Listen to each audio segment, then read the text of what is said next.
नमस्कार, वंदे मातरम। मैं हूं श्यामगिरी। आप देख रहे हैं हमारा चैनल मुद्दा भारत का। मुद्दा भारत का यानी मुद्दा आपका। आज का हमारा मुद्दा है बाला साहब की जयंती के ऊपर। जी हाँ, आज बाला साहब शिवसेना के सुप्रीमो सर्वो सर्वा बाला साहब जी का आज जो है जन्मदिन है। हम उन्हें हमारे चैनल की तरफ से सबसे पहले प्रणाम करते हैं, नमन करते हैं। और इसी मुद्दे पर हम चर्चा करेंगे कि बाला साहब की जो शैली थी, क्या थी, क्यों लोग उनको इतना मानते थे, क्यों उनकी एक आवाज़ से मुंबई बंद हो जाती थी। इसी सब विषयों पर चर्चा करेंगे। लेकिन चर्चा करने से पहले मैं आपसे एक रिक्वेस्ट करूंगा कि आपने अगर हमारा चैनल सब्सक्राइब नहीं किया है तो प्लीज़ सब्सक्राइब कर लीजिए और उसको लाइक करना ना भूलें, ताकि हम रोज़ नया नया वीडियो जो है आप तक मैं पहुँचा सकूँ। अब चलते हैं बाला साहब के जन्मदिन के ऊपर। सर, बाला साहब को आपने एकदम करीब से देखा है आपने, बहुत क्या मानते हैं उनके अंदर क्या ऐसी शक्ति थी जो उनके एक आवाज़ पे जो है मुंबई बंद हो जाती थी, और आज क्या स्थिति देख रहे हैं सर? पहिली बात तो ऐसे आहे की मराठीमध्ये जी, मोठा माणूस आणि महान माणूस ऐसे दो शब्द अलग अलग हैं। तो महाराष्ट्र में अगर महान ये शब्द किसी व्यक्ति के बारे में हम ये कर सकते हैं इस्तेमाल, तो एक है यशवंतराव जी चौहान जी, जो महाराष्ट्र के पहले मुख्यमंत्री रहे और महाराष्ट्र के शिल्पकार भी रहे वो। जी, तो वो एक है। और उसके बाद अगर हम महान ये शब्द यूज़ करना चाहेंगे तो वो बाला साहब ठाकरे, वही वो महान नेता जी, थे। जी, जी। और सिर्फ नेता नहीं थे सर, वो एक समाज सुधारक भी थे। दूसरी बात यह है कि वो हिंदू हृदय सम्राट ऐसे ही उन्हें कहा नहीं जाते हैं। उसके पीछे उनका एक जो समर्पित जीवन था, हिंदुत्व के प्रति विचार थे, उसका भी बड़ा योगदान है। और पूरे देश में जिन 2-3 लोगों का नाम, मराठी लोगों का नाम, महाराष्ट्रियन लोगों का नाम आदर और सम्मान से लिया जाता है, तो उनमें से एक है अपने यशवंतराव जी चौहान। अभी के लोगों के बारे में बोल रहा हूँ। और एक थे कि यशवंतराव जी चौहान और बाला साहब। बाकी शरद पवार वगैरह जो हैं वो नेता करके मोटे हैं, बड़े हैं जी, मगर वो महान नहीं है। जी, सर, महान किसी को कहा जाता है कि जिसके जीवन में कोई तत्व है, जी, कोई सत्व है और समर्पितता है, और उसने लोगों के उन्नति का, जी, प्रगति का, जागृति का कोई मिशन लिया है, तो उसे महान कहा जाता है। स्वातंत्र पूर्व काल में तो बहुत सारे थे, लोकमान्य जी तिलक से लेके महात्मा गांधी तक बहुत सारी बड़ी ये है रचना। ऑल इंडिया लेवल पर भी जिनको महान कहा जाता है, ऐसे हम पंडित जवाहरलाल नेहरू जी को बोल सकते हैं, वल्लभ भाई पटेल जी को बोल सकते हैं, इंदिरा गांधी भी महान थी। इंदिरा गांधी भी महान थी। तो महान नेता थे वो बाला साहब। और दूसरी बात ये है कि समाज में, मराठी समाज में एक संगठन और प्रतिकार शक्ति जिसको बोलते हैं हम, वो उन्होंने जागृत की। पहले मराठी आदमी हतबल था, जो भी होता था वो बोलता था आता काय करणार आपल्या कर्माला, आता आपलं नशीब, आपण काय करू शकतो, क्या कर सकता हूँ, इस सवाल का जवाब देने वाला पहला मराठी नेता बाला साहब थे, जिन्होंने आम मराठी आदमी को ये बताया कि तुम क्या कर सकते हो। और खाली क्या कर सकते हो ये बताया नहीं उन्होंने, तो करके लिया। मराठी आदमी को इन्होंने उस तरह से संगठित किया और जाज्वल्य जिसको बोलते हैं उस प्रकार का एक ज्वलंत, मतलब ऐसा समझो ना कि उन्होंने अंगारे बना दिए।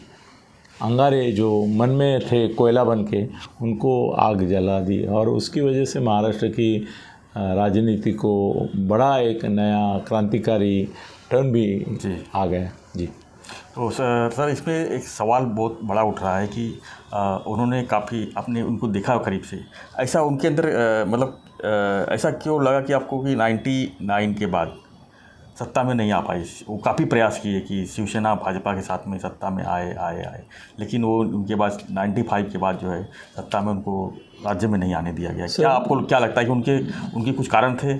और दूसरा सवाल एक ये है कि सर ये महाराष्ट्र के अंदर ही क्यों रह गए, ये महाराष्ट्र के बाहर क्यों नहीं निकले? जी, दो बड़ा सवाल है। उसमें से पहले सवाल का जवाब ये है कि 1995 में उनकी सत्ता आई और 1919 में चली गई, 1999 में चली गई।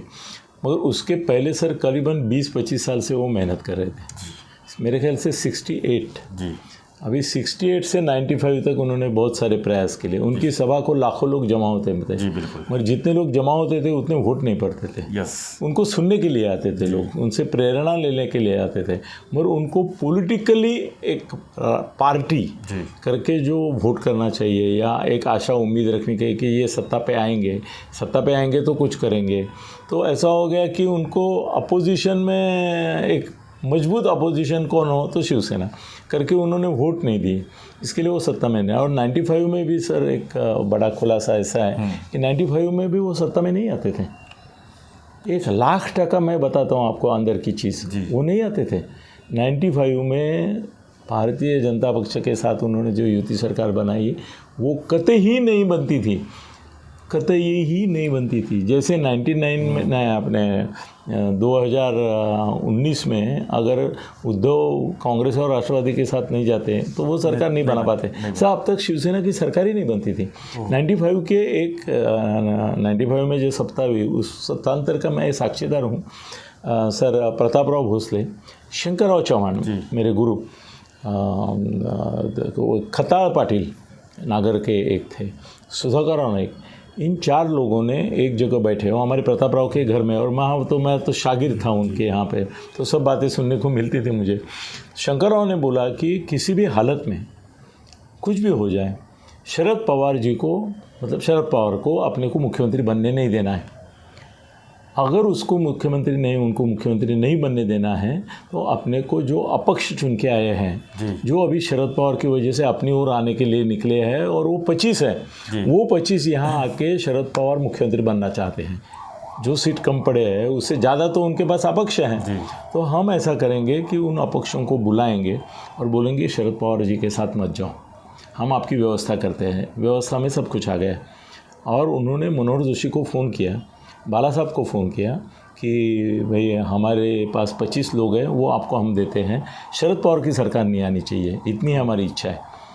सर अगर वो 25 लोग शंकरराव चौहान खुद गिन के बिठा के सामने शपथ लेके कि भाई तुम उनके साथ जाओगे, नहीं जाते थे तो शिवसेना की सरकार 95 में नहीं बनती थी। सर मेरे सामने मनोहर जोशी ने प्रतापराव भोसले जी को फ़ोन किया था और बोले थे कि हमारी सरकार, ख्वाब में नहीं सोचा था कि 25 लोग यहाँ हमारे पास आएंगे और सरकार बनेगी, आपकी वजह से आई है, क्या आपकी अपेक्षा है? तो प्रतापराव भोसले ने उनको जवाब दिया। वो बोले कि बाद में प्रतापराव ने भी मुझे बोला, वो बोले कि हमने तुम्हारी सरकार नहीं लाई है, हमने शरद पवार की सरकार गिराई है। कतई हमको तुमको सत्ता में लाने का इंटरेस्ट ही नहीं था, उसको गिराना था, शरद पवार को सबक सिखाना था। वो नहीं आए, इतना ही हमारी इच्छा थी, हमारी मजबूरी थी करके हमने तुमको दिया। तो वो भी सरकार नहीं आती थी। कई ये बाबरी मस्जिद जो गिरी थी 92 में, और उसके बाद मुंबई दंगे हुए थे, उसका भी एक कारण माना जाता है ऐसा? नहीं सर, सत्ता से उसका क्या, 25 लोग वहाँ जाना, अभी ये जैसे 40 गए, उसका इससे कोई संबंध नहीं। उनको वोट मिले थे अच्छे, एक मर्यादा के अंदर आए थे, मगर सत्ता में नहीं आए थे और आते भी नहीं थे। बीजेपी और वो मिलके भी सत्ता में नहीं आया था। ये 25 गए करके उनको 145 क्रॉस करके 160 तक गए। वो ये सब अपक्ष थे, ये अपक्ष थे, चुन के आए थे और शरद पवार के साथ जाने के लिए एकदम मतलब ऐसे तैयारी में थे। तो शंकरराव और ये 4 लोगों ने मिलके उनको खींच लिया और उनको यहाँ भेज दिया। हर एक की कीमत होती है ना सर, हर एक आदमी की। उनमें से जिनको कीमत चाहिए थी उनको कीमत दी, जिनको मंत्री पद चाहिए था उनको मंत्री पद दिया, मत भी छाड़ दिया। सर सबसे ज़्यादा अपक्ष 1905 के जो मंत्रिमंडल था उसमें थे, और वो जिनको मंत्री पद चाहिए था उन्होंने वो लिया, जिनको दूसरा कुछ चाहिए था उन्होंने लिया। पवार को नहीं करना, ये मुद्दे पे सरकार बनी, नहीं तो उस समय भी सरकार, वो आप जो जवाब मानते हैं पहले सवाल का जवाब ये है कि उस समय भी पवार, इनकी शिवसेना की सरकार नहीं आती थी। और मैं ये जो बोल रहा हूँ उसके लिए प्रतापराव अभी भी है, वो बोल सकते हैं कि ये ऐसा हुआ कि नहीं। तो दूसरी बात आपने बोली कि शिवसेना महाराष्ट्र तक सीमित रहेगी। जी सर, ऐसा बोले जाओ तो द्रमुक पक्ष जो है या अन्ना द्रमुक, दोनों पक्ष, वो तुम्हारे तमिलनाडु के बाहर है? नहीं, सब क्षेत्रीय पार्टियां का नाम से जानी जाती है। सर सपा थोड़ी उत्तर प्रदेश के बाहर है, बसपा थोड़ी उत्तर प्रदेश के बाहर है, आप अभी दिल्ली के बाहर हो गई। मगर ज़्यादा उड़ीसा के बाहर पटनायक कहाँ है सर, इतना पावरफुल है, मुख्यमंत्री बना है कब से वो, उसके पिताजी भी मुख्यमंत्री, ये भी मुख्यमंत्री, मगर कहाँ गए, क्षेत्रीय पार्टी। सर हर एक की मर्यादा होती है, उनके नेतृत्व की भी मर्यादा होती है। बाला साहब का जो आकर्षण है वो बाद में हिंदुत्व के नाम पे ऑल इंडिया हो गया, और उसके पहले वो मराठी आदमी के, महाराष्ट्र के ही नेता थे। तो महाराष्ट्र में ही उनकी उस बार सत्ता आई, शरद पवार के खिलाफ थे करके, और इस बार सत्ता आई राहुल गांधी, तुम्हारा उद्धव ठाकरे को उधर शरद पवार ने खींच लिया। वो भी किसके थ्रू, वो अपने को मालूम है, संजय के थ्रू, नहीं तो वो भी नहीं होता था। तो ये बात है सर। एक बड़ा एक थोड़ा वंडर सवाल ये है कि सर उनकी एक बाला साहब की एक आवाज़ से जो मुंबई बंद हो जाती थी, तो बाला साहब को लोग आदर से बंद करते थे कि उनसे डर था कि शिवसेना आगे तोड़फोड़ करेगी या कुछ ऐसा था? मुंबई बंद के बारे में मैं ऐसा नहीं बोलूँगा सिर्फ बाला साहब ही मुंबई बंद करते थे जी। जॉर्ज फर्नांडिस करता करने, जॉर्ज फर्नांडिस, आप अभी उस समय आपकी उम्र क्या होगी मालूम नहीं, रक्षा मंत्री से तब जानता हूँ मैं उनको। सर जॉर्ज फर्नांडिस भी मुंबई का बंद सम्राट करके ही जाना जाता था। जॉर्ज फर्नांडिस ने हाथ ऊपर किया, मुंबई बंद। बाला साहब ने हाथ ऊपर किया, मुंबई बंद। सर दत्ता सामंत ने भी एक बार मुंबई बंद करके दिखाया था, मैं उसके साथ था उस समय। तो मुंबई बंद करना ये बड़ी बात नहीं है सर। कैसे है ना कि लोग क्या बोलते हैं, बारिश गिरी तो एक दिन बारिश की वजह से रेलवे बंद होती थी, बस बंद हो जाती है, रास्ते पे पानी आ जाता है, दुकान बंद हो जाता है, ये बंद हो जाता है। ऐसा एक दिन बंद रखा तो कम से कम नुकसान नहीं होगा। और उस समय के शिवसैनिक जो थे वो दगड़ फेंक ये वो करते थे, एग्रेसिव थे, तो वो एक दहशत और भीति, डर था लोगों का। सर दुनिया में आज तक कोई बंद जो है बिना डर सक्सेस नहीं हुआ है, पत्थर के डर से ही बंद हुआ है। मनसे ने भी करके दिखाया है। तो वो डर था तो था क्या, तो था, उनको लगता था भाई शिवसैनिक पत्थर मार के सर फोड़ेंगे, ये फोड़ेंगे, उससे अच्छा एक दिन बंद रखा क्या फ़र्क पड़ता है, 365 दिन थोड़ा चलता है, एक दिन बंद रखेंगे। और उनके उसमें वो दहशत थी, करके बंद होता ना जी। सर आज बाला साहब अगर होते तो क्या शिवसेना की हालत होती जो इस समय मौजूदा हालत में देख रहे हैं सर बाला साहब के होने न होने का जब आप जिक्र करते हैं तो मेरे को थोड़ा उलझन में आप डाल लेते हैं। बाला साहब के होते हुए राज ठाकरे उनका भतीजा गया कि नहीं शिवसेना से, गया कि नहीं गया। नारायण राणे उनका राइट हैंड, मुख्यमंत्री बनाया उसको, वो शिवसेना छोड़ के गया तब बाला साहब थे कि नहीं थे? थे। गणेश नाइक बाहर गया तब बाला साहब थे कि नहीं थे? छगन भुजबल बाहर गया, 17-18 आमदारों को लेके गया तब बाला साहब थे कि नहीं थे? तो बाला साहब के होते हुए जो लोग शिवसेना छोड़ के बाहर गए ऐसे मातब्बर, सर एकनाथ शिंदे से 10 गुना नारायण राणे बड़ा था। बिल्कुल बिल्कुल मानते हैं। और 25 गुना बड़ा राज ठाकरे था। गणेश नाइक 2 गुना था। मर गए ना सर जी। बाला साहब के होने की वजह से जो सेंस उद्धव के, और उद्धव गाफिल रहा ना, 50 में से 40 गए सर, इतना नहीं हुआ उस समय भाई, 100 में से 20 गए तो इतना ज़्यादा ये नहीं। गणेश नाइक ने तो वो खुद आखिर तक शिवसेना का सदस्य रहा, मालूम है जी। उसने तो डबल गेम किया, शिवसेना छोड़ी मगर शिवसेना की आमदारकी की सदस्यता आखिर तक नहीं छोड़ी।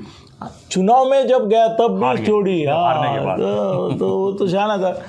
तो राज ठाकरे ने तो पार्टी में नहीं, इसमें थे नहीं तो उन्होंने शिवसेना छोड़ी। तो बाला साहब थे करके रोक सकते थे, ऐसा कुछ नहीं। एकनाथ शिंदे का जो बगावत है वो अगर होनी थी तो वो उद्धव के खिलाफ, ये सब लोग गए वो उद्धव के खिलाफ गए, और वो यही बोलते गए कि वो पंढरपुर का हमारा विठोबा है, मगर ये बड़वे जो बैठे हैं सब उनकी वजह से हम जा रहे हैं। मगर जा तो रहे थे और जा तो गए, और बाला साहब उनको रोक नहीं रोक सके। उल्टा ऐसा हो गया कि हर एक को उन्होंने हतबलता से बोल दिया कि ठीक है जा। राज ने तो खुद जाहिर पे से बोला कि मैं जाके उनको बोल के आया मैं जा रहा हूँ बाला साहब को, तो बोले ठीक है। नारायण राणे भी बोलते हैं बिल्कुल। तो बाला साहब ने होने के कारण ये बगावत नहीं होती थी, ऐसा नहीं, उनके ज़माने में भी हो सकती थी। आपको सवाल मुझे ये पूछना चाहिए जो पेचीदा सवाल है और जो लोगों के मन में होना चाहिए, बिल्कुल, क्या आनंद क्यों होते आज? तो एकनाथ शिंदे बगावत कर सकते थे। ये सवाल पूछूंगा, कब पूछूंगा, क्योंकि 2 दिन बाद आनंद दीघे साहब का भी जन्मदिन है, उस दिन तब हम मुझे पूछेंगे आप उस दिन और उसमें हम जो है अच्छी तरह से बात करेंगे आनंद दीघे और सर वो स्फोटक रहेगी। जी बिल्कुल जी। तो सर तते जी एक हमारे मित्र हैं जो वरिष्ठ पत्रकार हैं, जो जी। आज तक और इंडिया न्यूज़ जैसे में करेस्पॉन्डेंट की भूमिका में रहे सेवा दिए हैं, और उन्होंने बाला साहब का कई बार जो है इसलिए जो इंटरव्यू मतलब अकेले में लिया है। क्या? और बाला साहब के काफ़ी करीब वो पत्रकार थे, तो उनसे हम थोड़ा बात करेंगे। बिल्कुल। और उनसे हम जानेंगे कि बाला साहब जो है उनके नज़रिए से क्या देखते हैं, क्या बात, और आज की स्थिति में जो शिवसेना है उसके बारे में क्या मानते हैं। सर हम फिर से एक बार श्रद्धांजलि हमारी अर्पण करते हैं और हम विदा लेते हैं और उनका वीडियो देखते हैं। क्या बोलते हैं। अमित जी ये बताइए, आपका स्वागत है पहले हमारे चैनल में। ये बताइए कि आप बाला साहब का काफ़ी एक्सक्लूसिव इंटरव्यू उस समय लिए थे करीब 90 के दशक में, तो आप बाला साहब को किस जो थे उनको किस तरह आप किस नज़र से देखते थे, और उनकी जो चमक थी, उनकी जो ज्वलन थी, उनके बारे में थोड़ा बताइए कि बाला साहब क्या थे। हाँ श्याम, मैं बाल ठाकरे के साथ मेरे जो मुलाकातें हुई हैं उनके विषय में क्या कहूँ, बट इतना ज़रूर कहूँगा बहुत जिंदा दिल आदमी थे, बहुत बेबाक थे, ये तो सबको ही पता है। बट एक कुछ याद करते हुए एक बड़ी इंटरेस्टिंग बात बताता हूँ। 98 में, सन 1998 में मैं पहली बार बाल ठाकरे से मिला और उनके घर मातोश्री में ही मिला। मैं किसी एक न्यूज़ चैनल में काम करता था, मैंने उनको कॉल किया और कॉल पे वो आए, उनको मैंने बोला, मैंने कहा मैं आपका एक इंटरव्यू करना चाहता हूँ। उन्होंने कहा ठीक है आप इस समय आ जाइए। मैं वहां पहुंचा मातोश्री, तो उनके साथ एक थापा करके उनका एक सर्वेंट था जो उनकी देखभाल करता था, बड़ा विश्वास पात्र आदमी था उनका, वो मुझे अंदर लेके गया और मातोश्री में थोड़ी सीढ़ियां ऊपर चढ़ के पहले एक हॉल जैसा बना हुआ है, और अब वहां पे कुछ दिनों पहले तक जो है एक सिंहासन चांदी का या कुछ उस मेटल का रखा हुआ था, बट वो पहले नहीं था वहां पे सिंहासन। और अंदर जाके लेफ्ट में एक उनका जो है ड्राइंग रूम जैसा है, लेफ्ट में एक ड्राइंग रूम, फिर दूसरा ड्राइंग रूम, फिर मातोश्री का अंदर घर की तरफ जाने का कॉरिडोर। तो मैं जब वहां पहुंचा, बाल ठाकरे अंदर अपने ड्राइंग रूम में थे। जब मैं वहां देखा तो एज यूजुअल वो अपना रेड कलर का चमकदार साटन का या वो जो सिल्क मटेरियल आता है उसका कुर्ता और लुंगी पहन के, हाथ में एक सिगार थी उनके, और वो बैठे हुए थे। उन्होंने बड़े गर्मजोशी के साथ बोले आइए आइए, आप तो बड़े यंग हैं। मैंने कहा जी। तो मैं बैठा, फिर उन्होंने कहा कि बताइए क्या पूछेंगे। तो मैंने अपना कैमरे का सेटअप वगैरह लगाया और हमारे जो कैमरामैन थे उन्होंने कैमरा ऑन करने से पहले थोड़ी सी औपचारिक बातें शुरू हुई। तो वो उन्होंने अपनी सिगार बुझाई और उसके बाद उन्होंने एक छोटा सा टेप रिकॉर्डर निकाला। उस जमाने में एक छोटा टेप रिकॉर्डर आता था रिकॉर्ड करने के लिए, तो उसमें छोटी कैसेट डाली और इंटरव्यू शुरू हुआ, रिकॉर्ड हुआ इंटरव्यू। और इंटरव्यू रफली पौना घंटा चला। आराम से उन्होंने सब सवालों के जवाब दिए बड़े बेबाकी से, और मेरा ये पहला इंटरेक्शन था। लेकिन इंटरव्यू खत्म होने के बाद फिर उनसे जो आत्मीयता थोड़ी सी हो गई, थोड़ी पहचान हो गई, तो उन्होंने मुझे अपना घर दिखाया। उन्होंने दिखाया बाथरूम, जहां पे उन्होंने दिखाया कि ये बाथरूम में माइकल जैक्सन गया था, ये बाथरूम यूज किया था। माइकल जैक्सन की एक फोटो लगी थी ऊपर दीवार पे। उन्होंने बताया ये देखिए ये तस्वीर, ये यहीं बैठा हुआ था इसी सोफे पे माइकल जैक्सन। बड़ा उत्साह से उन्होंने बताया, बड़े खुश थे कि अरे उनके घर में माइकल जैक्सन आया। बड़े, मुझे लगा कि बड़े फैन है माइकल जैक्सन के बाल ठाकरे।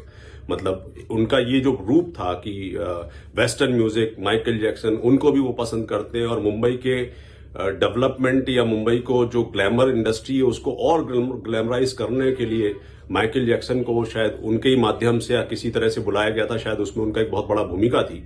तो वो जब उन्होंने वो सब बताया कि यहाँ आए थे, ये मेरे पोते, मेरे ख्याल से जो अभी आदित्य ठाकरे हैं, उद्धव ठाकरे के बेटे, वो बहुत छोटे थे उस समय, तो उनकी साथ माइकल जैक्सन की फोटो दिखाई, कुछ और फोटोग्राफ्स दिखाई। उन्होंने एक वॉल उनका जो ड्राइंग रूम में था उसमें बहुत सारे फोटोग्राफ्स थे। मैंने पूछा कि ये बोले ये उद्धव ठाकरे की फोटोग्राफी है। उद्धव ठाकरे फोटोग्राफी में जो है शौकीन है, वो फोटोग्राफी करते हैं। एक मुरुड जलजीरा एक जगह है, वहां पे एक किला है समुद्र के बीच में, उसमें टॉप एंगल शॉट था, ऊपर से वो फोटो ली थी, बड़ी अट्रैक्टिव फोटो थी। तो उन्होंने बताया ये देखिए वहां पे उन्होंने हेलीकॉप्टर से ये फोटो ली है।